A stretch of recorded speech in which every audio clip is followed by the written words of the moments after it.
ভোর রাতে হঠাৎ ঘুম ভাঙল। বুঝতে পারলাম ভোর 4টা বাজে। আমার মেয়ে রিয়া বলেছিল তাকে 5টার মধ্যে জিম ক্লাসে যেতে হবে। কিন্তু গভীর ঘুমে ডুবে যাওয়ায় দেরি হয়ে গেল। ভাবলাম রিয়া রাগ করবে। তাই হল ঘর থেকে ডাকতে চেয়েও সরাসরি তার ঘরের দিকে গেলাম। মনে হলো হয়তো সে নিজেই উঠে পড়েছে। ঘরের কাছে পৌঁছানোর পর দেখলাম দরজাটা খানিকটা খোলা। কেন জানি না, হঠাৎ আমার মনে হলো একটু সাবধান হওয়া উচিত। দরজার সামনে পৌঁছানোর আগে একটু থেমে গেলাম। তারপর ধীরে ধীরে পা বাড়িয়ে দরজার কাছে পৌঁছালাম। বাইরে থেকেই দেখতে চেষ্টা করলাম। দরজার সামান্য ফাঁক দিয়ে ঘরের ভেতরে চোখ রাখতেই এমন একটি দৃশ্য দেখলাম যা আমাকে হতবাক করে দিল। আমার পুরো শরীরে ঠান্ডা হয়ে গেল, আর আমি দরজার পাশেই থমকে দাঁড়িয়ে গেলাম। আমার মেয়ে রিয়া বিছানায় ঘুমিয়েছিল। সে পাশ ফিরে শুয়েছিল, তবে তার শরীর অর্ধেক ঘুরে যাওয়ায় সে কিছুটা অন্যদিকে ছিল। তার পরনে ছিল একটি লাল রঙের টি শার্ট এবং কালো জিন্স। আমি দেখলাম ঘুমের মধ্যে তার টি শার্ট কিছুটা উপরে উঠে গেছে। সে বিছানার এক কোণে শুয়েছিল। তার থেকে সামান্য দূরে, প্রায় 1.5 ফুট দূরে, আমার ছোট ছেলে ঈশান দাঁড়িয়েছিল। ঈশান এতটাই কাছে দাঁড়িয়েছিল যে সে রিয়াকে পুরো দৃষ্টিতে পর্যবেক্ষণ করছিল, কিন্তু সে শুধু তাকিয়েই ছিল না, যেন কিছু করার চেষ্টা করছিল। আমি ভেতরে কী ঘটছে তা দেখে বিস্ময়ে জমে গেলাম। এই মুহূর্তে আমার মনে হলো, হে ঈশ্বর, এখন কি করব? এই ছেলেটি এত সাহস পেয়েছে যে আমার উপস্থিতিতেও রিয়ার ঘরে ঢোকার সাহস দেখাচ্ছে।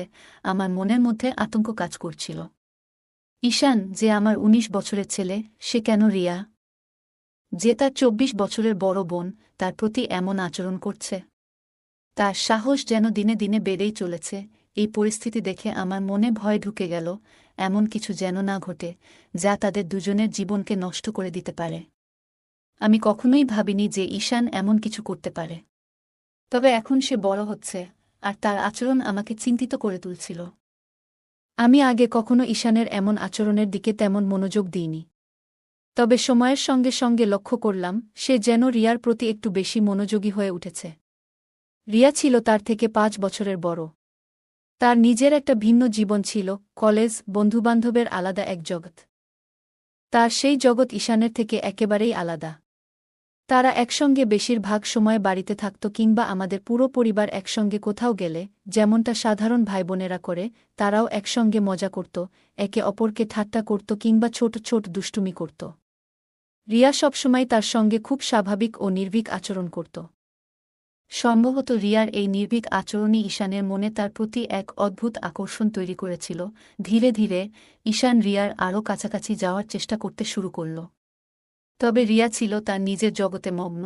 তার এই ব্যস্ততার কারণে সে কখনো বুঝতেই পারেনি যে ঈশান তাকে একটু অন্যভাবে দেখছে।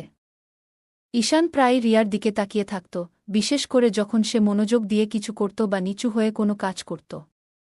ঈশানের দৃষ্টি এমন ছিল যেন সে সেই মুহূর্তগুলো গভীরভাবে উপভোগ করছে। মজার ছলে মাঝে মাঝে সে রিয়ার কাছে আসার চেষ্টা করত এবং আলাপের ছলে একটু বেশি ঘনিষ্ঠ হয়ে পড়ত।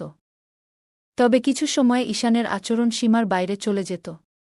সে এমন কিছু করত যা রিয়াকে অস্বস্তিতে ফেলে দিত। প্রথমে বিষয়টি রিয়ার নজরে আসেনি, কিন্তু ধীরে ধীরে তার আচরণে কিছু অস্বাভাবিকতা ধরা পড়ে। রিয়া বিষয়টি বুঝতে পারার পর এ নিয়ে ভাবতে শুরু করে এবং তার পরবর্তী পদক্ষেপ নিয়ে সিদ্ধান্ত নেয়। প্রত্যেকবার এমন কিছু ঘটলে আমি নিজেকে খুব অপরাধী মনে করতাম। আমার নিজের সন্তান, আমার ছেলেই আমার মেয়ের প্রতি এমন আচরণ করছে, এটা খুবই লজ্জাজনক ছিল। আমার পক্ষে এটা সহ্য করা কঠিন হয়ে পড়েছিল। তবে ঈশানকে পুরোপুরি দোষারোপ করার আগেও আমার মনে দয়া জন্মাত। এই আধুনিক যুগে যেখানে টিভি, সিনেমা, ইন্টারনেট এবং মোবাইল ফোনের অতিরিক্ত প্রভাব রয়েছে, সেখানে এই ধরনের আচরণ না হওয়াটা কিভাবে সম্ভব? আমাদের সন্তানদের মনে এগুলোর প্রভাব পড়বে, এটাই স্বাভাবিক। তবে যা সবচেয়ে কষ্টদায়ক ছিল তা হল আমি এই ঘটনা দেখেও কিছুই করতে পারছিলাম না। নিজের সন্তানদের জন্য আমার অসহায়ত্ব আমাকে ভেতরে ভেতরে ধ্বংস করে দিচ্ছিল। আমি কখনো কল্পনাও করিনি যে ঈশান এমন কিছু করতে পারে। আমার স্বামী রাজেশ দিনরাত পরিশ্রম করেন আমাদের সন্তানদের একটি সুন্দর এবং সুখী জীবন দেওয়ার জন্য। যদি তিনি কখনো জানতে পারেন যে এই আধুনিক সময়ের প্রভাব ঈশানের মনকে এমনভাবে দূষিত করেছে, তাহলে তিনি নিশ্চয়ই প্রচণ্ড কষ্ট পাবেন। তবে তার কাছে এই বিষয় বলা আমার পক্ষে সম্ভব ছিল না। যদি তিনি এই ঘটনা জানতে পারেন তাহলে তিনি ঈশানের মনস্তত্ত্ব বোঝার চেষ্টা না করে হয়তো রাগের বসে শাস্তি দেবেন বা তাকে বাড়ি থেকে বের করে দেবেন। এমনটি আমি কখনোই চাইনি। আমি ভেবেছিলাম রিয়াকে সামান্য ইঙ্গিত দিয়ে বিষয়টি জানানো উচিত, যাতে সে সতর্ক থাকতে পারে এবং ঈশানের সঙ্গে একটু সাবধানতার সঙ্গে আচরণ করতে পারে। তবে এর আরেকটি বিপদও ছিল। রিয়ার মনে যদি ঈশানের প্রতি ঘৃণা জন্মায় তাহলে তাদের সম্পর্ক চিরতরে নষ্ট হয়ে যাবে। এমনকি যদি রিয়ার আগের মাথায় ঈশানকে কিছু বলে ফেলে তাহলে ঈশানও রেগে গিয়ে কোনো ভুল সিদ্ধান্ত নিতে পারে, যা তাদের ভবিষ্যতের জন্য ভয়াবহ হতে পারে। আমি কোনোভাবেই তাদের ভাই বোনের পবিত্র সম্পর্কের মধ্যে ফাটল ধরাতে চাইনি। তাই রিয়াকে কিছু বলার পরিবর্তে আমি নিজের মতো করে পরিস্থিতি সামলানোর সিদ্ধান্ত নিলাম। আমি ঠিক করলাম ঈশানকে ঠিক পথে আনার জন্য সময়মতো তাকে বোঝানোর চেষ্টা করব। এখন থেকে যখনই আমি লক্ষ্য করতাম যে ঈশান চুপি চুপি রিয়ার দিকে তাকিয়ে আছে, আমি কোনো না কোনো অজুহাতে তাকে সেই জায়গা থেকে সরিয়ে দিতাম। এতে করে তার আচরণ অনেকটাই নিয়ন্ত্রণে আসত। তবে আজকের ঘটনা আমাকে আরও সচেতন করে তুলল। আমি বুঝলাম বিষয়টি নিয়ে আমাকে আরও সতর্ক হতে হবে এবং উপযুক্ত সময়ে সঠিক সিদ্ধান্ত নিতে হবে। ঈশানের সাহস দেখে আমি বুঝতে পারলাম যে আর দেরি করা ঠিক হবে না। যদি সময়মতো আমি কোনো ব্যবস্থা না নিই তাহলে তার কাজ রিয়ার জীবনে বড় বিপদ ডেকে আনতে পারে। আমাকে কিছু একটা করতেই হবে। কিন্তু কিভাবে এ পরিস্থিতি সামাল দেব তা বুঝে উঠতে পারছিলাম না। আমার মনে হলো সঠিক পদ্ধতিতে তাকে বোঝালে সে স্বাভাবিক হতে পারে। তখন আমি যেটা ঠিক মনে করেছিলাম সেটাই করার সিদ্ধান্ত নিলাম। যদি আমি হঠাৎ করে রিয়ার ঘরে ঢুকে যাই তাহলে ঈশান ভয় পেতে পারে। আর রিয়া যদি তাকে এমন অবস্থায় দেখে ফেলে তাহলে সে আরও হতবাক হয়ে যেতে পারে। তাই আমি এমন কিছু করার সিদ্ধান্ত নিলাম যাতে ঈশান বুঝতে পারে যে আমি জেগে গেছি এবং তার ঘর ছেড়ে চলে যাওয়ার সময় এসেছে। এই ভাবনা থেকে আমি রান্নাঘরে গিয়ে ইচ্ছা করে একটি স্টিলের থালা ফেলে দিলাম। এতে বেশ বড়সড় শব্দ হল। আমার প্রত্যাশামতো কিছুক্ষণের মধ্যেই আমি দেখলাম ঈশানের ছায়া পাশের পথ দিয়ে চলে যাচ্ছে। তার চলে যাওয়া দেখে আমি স্বস্তি পেলাম। এরপর আমি রিয়াকে ডাকার জন্য তার ঘরের দিকে এগোলাম। ঘরে ঢুকে দেখি রিয়া তখনও গভীর ঘুমে। এত বড় আওয়াজ হওয়ার পরেও সে উঠে বসেনি।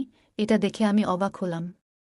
মনে হলো সে এতটাই গভীর ঘুমে থাকে যে ঈশান সহজেই তাকে দেখতে বা স্পর্শ করার সুযোগ পেতে পারে। শেষমেশ আমি তার কাছে গিয়ে তাকে সরাসরি জাগানোর সিদ্ধান্ত নিলাম। আমি রিয়াকে ডেকে জ্বালালাম। সে ঘুম থেকে উঠে আমার দিকে রাগের দৃষ্টিতে তাকালো এবং দেরি হওয়ার জন্য আমাকে দোষ দিল। এরপর সে দ্রুত বাথরুমে ঢুকে গেল।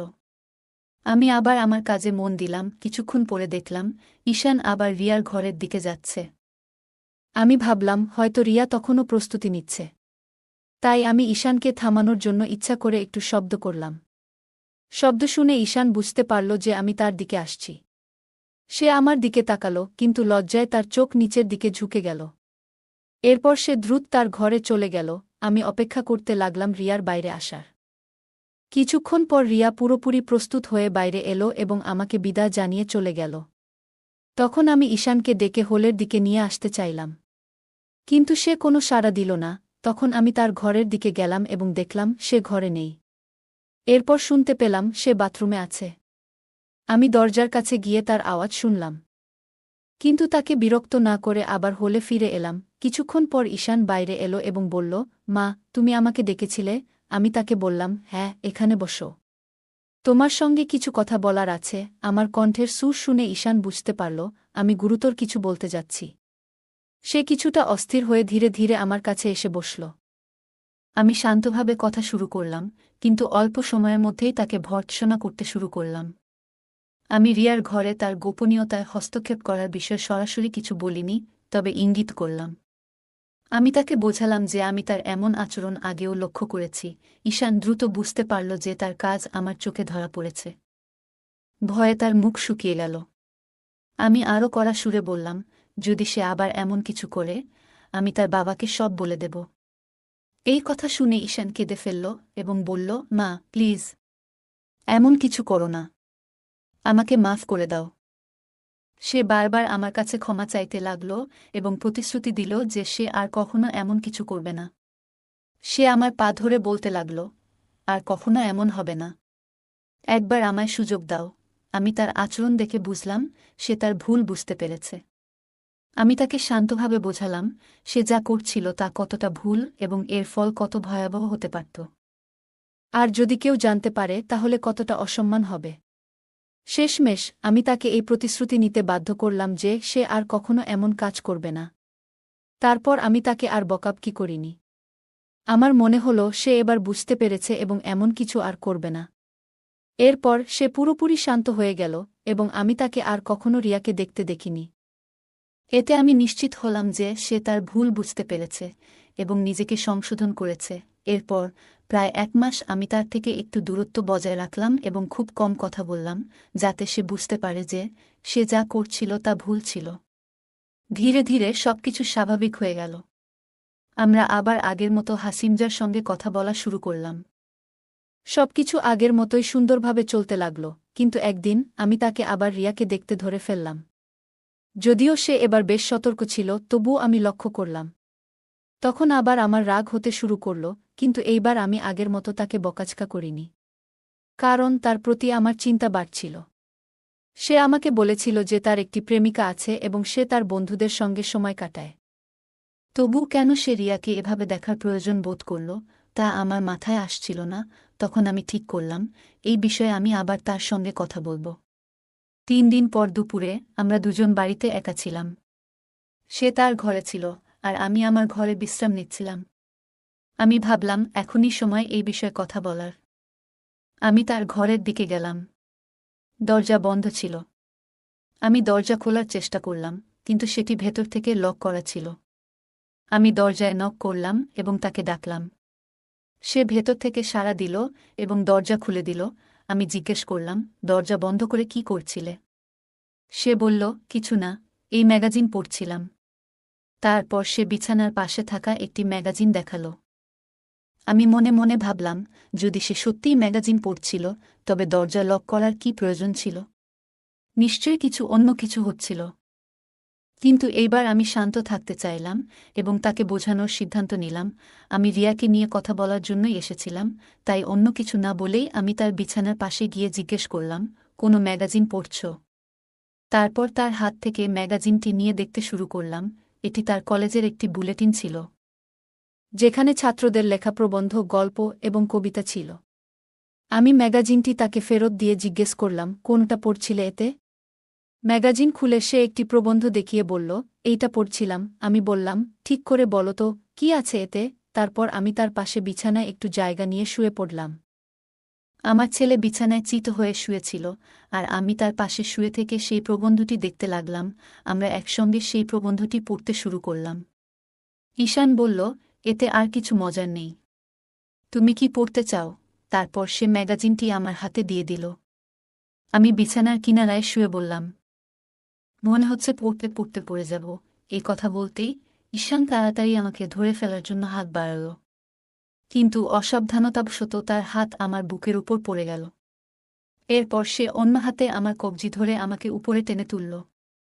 তার এই আচরণে আমার মধ্যে এক অদ্ভুত শিহরণ জেগে উঠল। ঈশানও খুব বিব্রত দেখাচ্ছিল। সে মুখে বলল, মা আমি হেসে বললাম, আরে কোনো ব্যাপার না, বরং তোমাকে ধন্যবাদ বলা উচিত।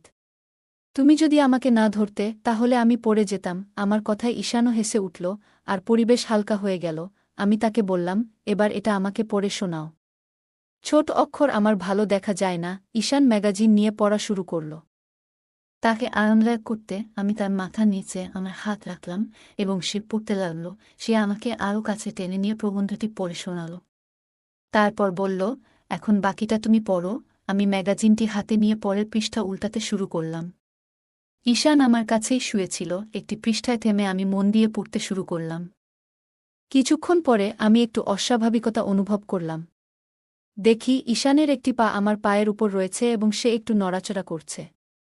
প্রথমে বুঝতে পারিনি, কিন্তু যখন ভালো করে খেয়াল করলাম তখন ব্যাপারটা পরিষ্কার হল। আমি ভাবলাম সে তো ম্যাগাজিন পড়ছিল, তবু এমন কেন হল? নিচে তাকিয়ে দেখলাম তার হাত আমার কোমরের কাছে ছিল। তখন মনে পড়ল, যখন সে আমাকে পড়ে যাওয়া থেকে ধরেছিল তখন তার আঙুল আমার কোমরের কাছে আটকে গিয়েছিল। এটা মনে করে আমি কিছুটা অস্বস্তি বোধ করলাম। আমি আস্তে করে ঈশানের মুখের দিকে তাকালাম। তার চেহারা সম্পূর্ণ শান্ত। আমি ভাবছিলাম, সে কি ভাবছে? নিজেকে শান্ত রাখলাম এবং আবার ম্যাগাজিন পড়তে শুরু করলাম। মনে মনে প্রার্থনা করছিলাম যেন ঈশান এই পরিস্থিতি নিয়ে কিছু না বোঝে। কি করব ভেবে পাচ্ছিলাম না।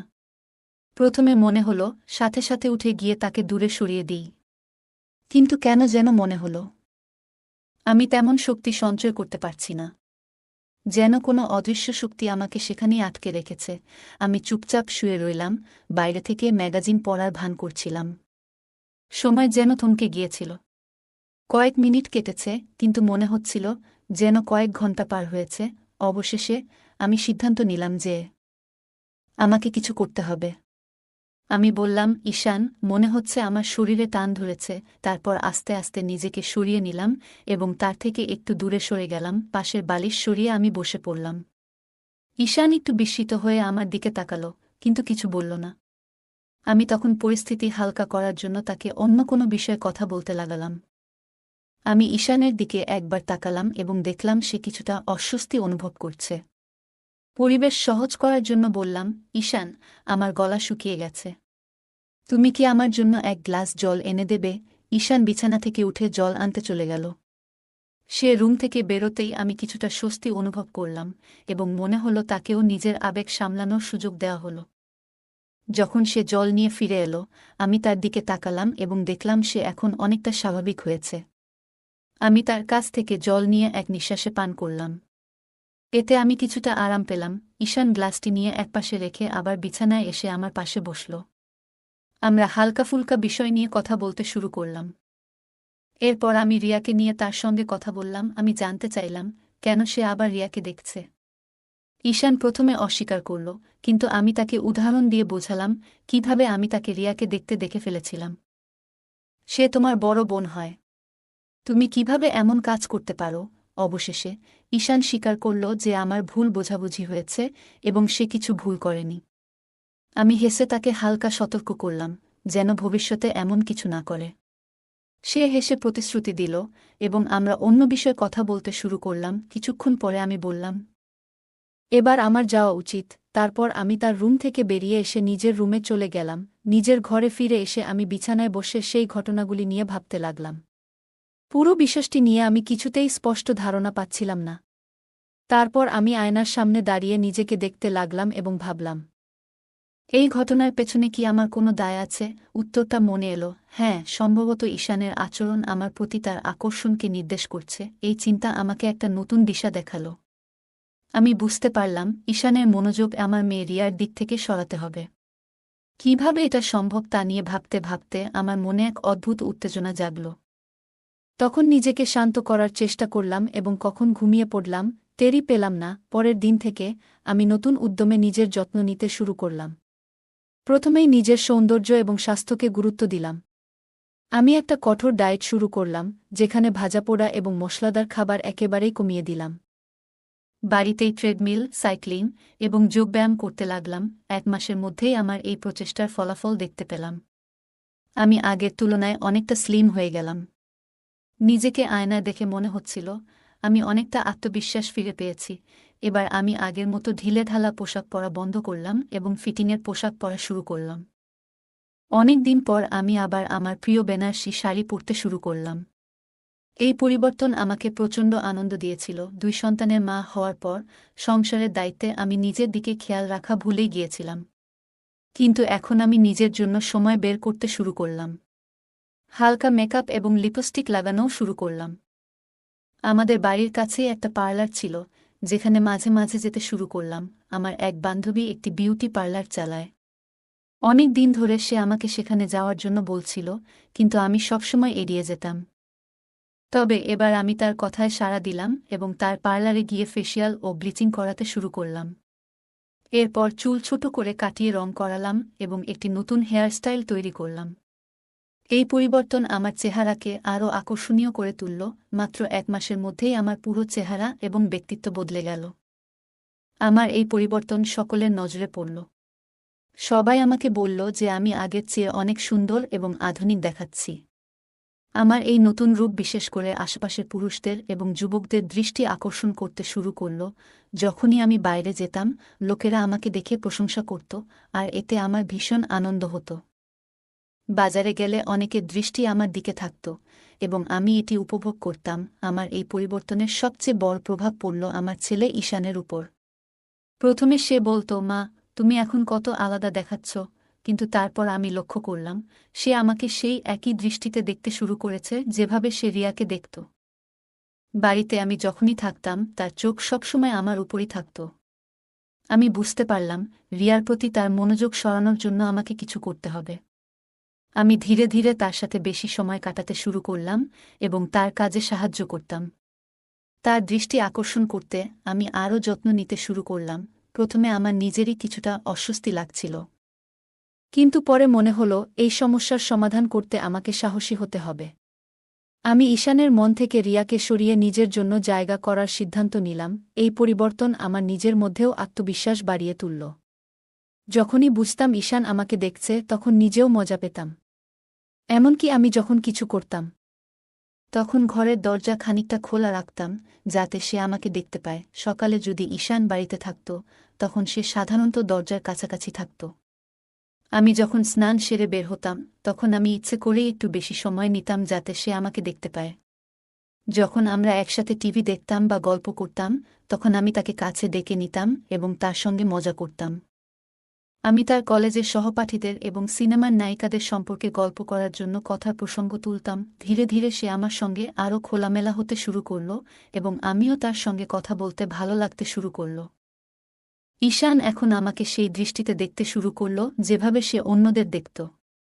যখন সে তার ঘরে থাকত তখন আমি মাঝে মাঝে দরজার বাইরে দাঁড়িয়ে তার ভেতরের কথা শুনতাম। একদিন দুপুরে আমি বাইরে থেকে ফিরে এলে দরজা খুলল ঈশান। রিয়া তখন ডান্স ক্লাসে গিয়েছিল এবং বাড়িতে শুধু আমরা দুজন ছিলাম। আমি বাইরে থেকে ক্লান্ত হয়ে এসে সোফায় গিয়ে শুয়ে পড়লাম। যদিও আমার চোখ বন্ধ ছিল, আমি তাকে পাশের সোফায় বসে টিভি দেখতে দেখছিলাম। আমি যখন স্নানের প্রস্তুতি নিতে উঠে দাঁড়ালাম তখন সে শান্তভাবে আমার দিকে তাকিয়ে রইল। আমি ধীরে ধীরে তাকে দেখলাম এবং তারপর নিজের দিকে মনোযোগ দিলাম। এভাবে আমাদের প্রতিদিনের ছোট মুহূর্তগুলো ধীরে ধীরে আরও গভীর হয়ে উঠল। আজ আমি বিশেষভাবে কিছু পরিকল্পনা করেছিলাম। নিজের ঘরে গিয়ে দরজাটা হালকা খুলে রাখলাম যেন বাইরে থেকে কেউ ইচ্ছে করলে দেখতে পারে। আমি খুব ক্লান্ত ছিলাম তাই শাওয়ার নেওয়ার সিদ্ধান্ত নিলাম। ধীরে ধীরে আমি প্রস্তুতি নিচ্ছিলাম এবং শাওয়ার সেরে নিজেকে সতেজ অনুভব করলাম। শাওয়ার শেষে যখন বের হলাম তখন বুঝতে পারলাম কেউ না কেউ নিশ্চয়ই আশেপাশে রয়েছে। নিজের ঘরে ফিরে এসে আমি আয়নার সামনে দাঁড়ালাম। আমার পরিবর্তন নিজেই লক্ষ্য করলাম এবং ভাবলাম এই পরিবর্তন শুধু নিজের জন্য নয়, অন্যদের জন্য অনুপ্রেরণাদায়ক হতে পারে। কিছুক্ষণ পর ঈশান এসে বলল, মা, তুমি অনেক সুন্দর লাগছ। আমি তার কথা শুনে হেসে বললাম, তুমি কি কখনো ভেবেছিলে আমি এমন পরিবর্তন আনতে পারব? ঈশান মাথা নাড়ল এবং বলল, না মা, কিন্তু তুমি সত্যিই অসাধারণ লাগছ। তার কথা শুনে আমার মন ভরে উঠল। আমি তাকে কাছে ডেকে বললাম, জীবনে পরিবর্তন আনা খুব গুরুত্বপূর্ণ। আর এই পরিবর্তন শুধু নিজের জন্য নয়, অন্যদের জন্যও হতে পারে। আমি চেয়েছি তুমি নিজেকে ভালোবাসতে শেখো এবং নিজের যত্ন নেওয়া কতটা প্রয়োজন তা বুঝতে পারো। এরপর আমাদের সম্পর্ক আরও গভীর হল। আমরা একে অপরের সঙ্গে খোলামেলা কথা বলতে শুরু করলাম এবং জীবনের ছোট ছোট মুহূর্তগুলো উপভোগ করতে শিখলাম। আমাদের এই যাত্রা আমাদের আরও কাছাকাছি নিয়ে এলো এবং আমরা একে অপরের মর্ম বুঝতে পারলাম। বন্ধুরা, কেমন লাগল আজকের এই গল্প? কমেন্ট করে জানাবেন। গল্পটি ভালো লাগলে লাইক এবং শেয়ার করুন। আরও নতুন নতুন গল্প পেতে আমাদের চ্যানেলটি সাবস্ক্রাইব করুন এবং বেল আইকনটি অন করতে ভুলবেন না। ধন্যবাদ।